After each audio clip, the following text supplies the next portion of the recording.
कुछ दिनों से मैं यही खबरें देख रहा हूँ, जाहिर है हमारा भी यही मुआशरा है।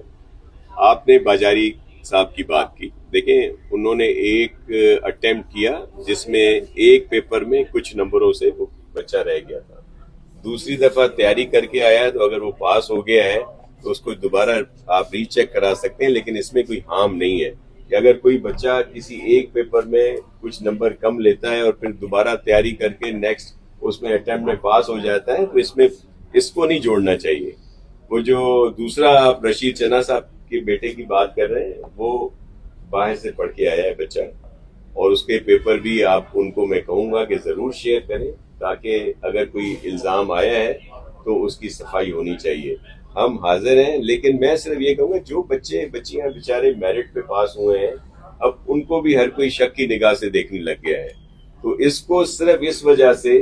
कि अगर कोई बाजारी है,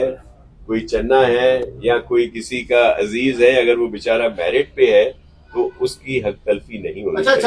ना ही किरदार कशी होनी चाहिए।